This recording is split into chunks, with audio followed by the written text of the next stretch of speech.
Nick, we're back. We're sitting in lawn chairs. This one, the cup holder is holding your Klondike wrapper from like 8 months ago. And I've seen it. I've seen it in there. Can I pop off about Klondike bars Just for wait. 1 second? I've seen it in... I've seen it in there daily for months. But part of me doesn't want to let it go. You want to see what happens to it? Not so much that. I mean, there's only one thing that can happen to it. It's gonna get thrown out. What's your Klondike bar? No, I was gonna say that I feel like Klondike bars. The problem with Klondike bars is that The problem. I honestly do have a problem with Klondike bars. So Why'd you buy it? you eat a regular Haagen-Dazs Right. and it's like on a stick. So you're taking a bite out of the ice cream and you're holding onto the stick. You take a bite out of a Klondike bar and you're physically holding onto the thing you're eating. So your hands are getting cold and you can't actually enjoy it because you get to the end and you're like, my hands are frozen because it's holding on to the actual frozen part that you eat.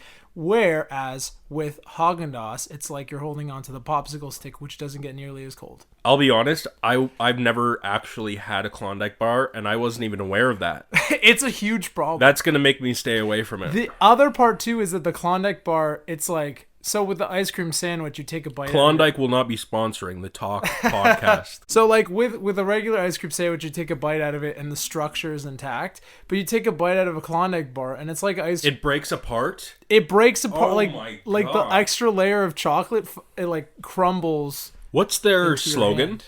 What would you do for a Klondike bar? What would you do for a Klondike bar? What would you do for a Klondike bar? Not much. So you bought this Klondike bar knowing that your hands were going to be cold and it was going to break apart.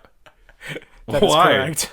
Sometimes I like to inconvenience myself on purpose. Well, Nick, speaking of inconveniences, the first topic that we're going to be discussing today is entitled Low Points. Now, as you know, we like to keep our podcast between G and PG. Yeah. I mean, I've got stories that could make your f***ing hair curl, bro. Yes. But we're not going to be touching the particularly gritty chapters in my low point, in my history of low points. Firstly, we're going to talk about a chapter of my life that I would like to call the dentist chair. Let's just say I'm completely healthy going to the dentist. Even that I hate. The dentist's You don't like office the dentist. is my least favorite place to be. Mm-hmm. Call me crazy, but I'm not big on an individual using a metal tool to dig into my gums as if they're doing some sort of twisted archaeological excavation. I got an aside. So, dentist's office versus doctor's office. Which one is what environment do you prefer? The doctor's office, because the dentist's office, as soon as it smells like in there. Like it's meant to smell clean, and I guess objectively it smells does. sterile. It Yeah, smells sterile. it smells like the musty. highway, not the highway. like a road. I was gonna say like the hallway of a school. It smells sterile. Like No, it's they're worse washing it than with that. something that's not actually meant to smell good. It's just meant to make things clean. I mean, it's worse than that. But let's forget about healthy me, because this particular low point Yes. is during the days of my stomach troubles. For those listening that aren't aware, for 2 years I had a bowling ball living in my stomach, and my belly was fucked. I was eating goddamn one leaf of lettuce a day, and even that was like, it's too much. It's too much food. You have but- to cut it with a fork and a knife and ration it out through the day. Cut it into 7 pieces. You ate Monday, like a Tuesday. There were 99 problems with my belly, but one of them was gallbladder centric, right? I would get these fucking excruciating gall attacks. Yes. I guess they're called. Yes. It's like the worst pain of all time. It just it feels like a creature's trying to like dig out of your stomach. But here's the thing, Nick. The gall attack didn't hit me until I was strapped down in the dentist chair and they were digging into me. So as I was enduring this thing that I hate anyway, it was like from Alien, the chest bursters. I felt like it was gonna leap from my stomach. I said to the dentist, I'm like, Doc, stop. Can you call them doc? Is that allowed? I don't call them Or do doc. they have a rivalry with physicians where they're like, don't call me doc, call me den. Call me Denty. I'm frequently at the dentist's office. I had roughly 9 cavities filled When? During the summer. It was Holy like July or...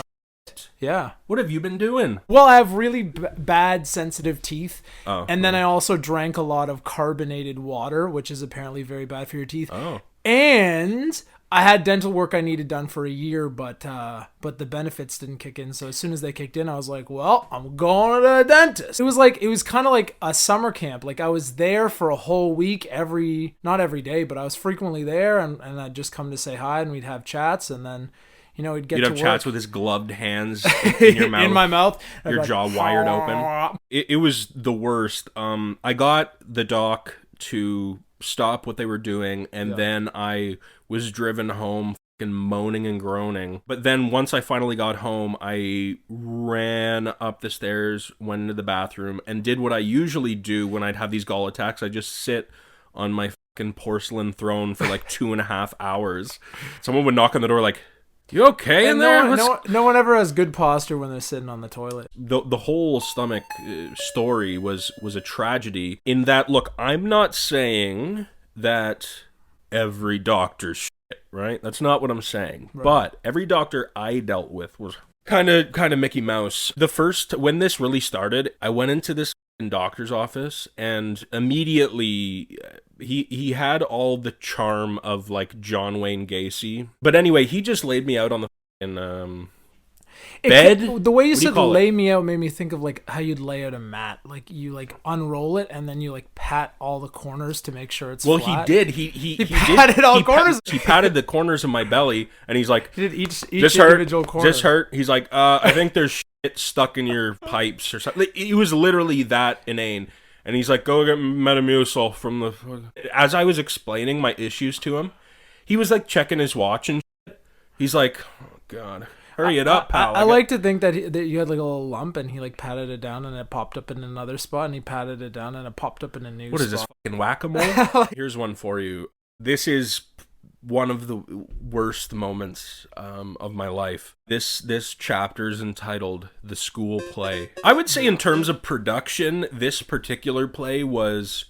Top-notch. No, definitely not top-notch. It was fine they enough. They hired the people who worked on Gremlins to come in and it was actually co-directed by Andrew Lloyd Webber, this Mickey Mouse production. So we're in the midst of doing a matinee school-only performance. So this wasn't a night performance where I was in front of parents and so we were in the midst of doing this pretty bad play. Like, it's not...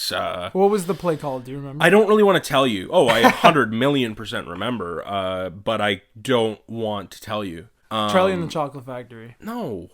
Was it... You're not going to guess, because you're never going to guess it right. It's like no one's ever heard of it. Was it Miss Saigon? It's a shitty one-act play. Musical. Was it? Shut up. We were in the midst of our matinee performance, and... It was definitely Hamlet. Suddenly, there was a little lull in the scene. You know those moments that are so awkward where it's probably like 6 seconds, but it feels like 6 hours? Yeah. There was silence on the stage, and someone f***ing forgot their line, right? So the teacher is off stage with a script, and she's trying to prompt whoever forgot their line. Mm-hmm. But here's the issue. She prompted one word, which happened to be the name of my character. Now, what was actually the case was... Yeah.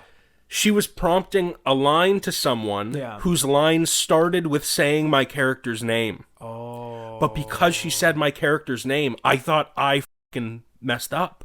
So I'm sitting there, and I'm like, oh, oh my gosh. And finally, I say a line, like I say one of my lines. Mm-hmm.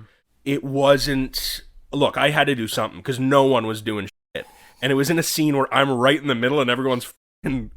crowded around me. So I said a line, but the problem was it wasn't the best line to say to kind of allow us to continue smoothly. Okay. Because I said a line and it was like 5 or 6 pages apart from where we were in a fucking one-act play.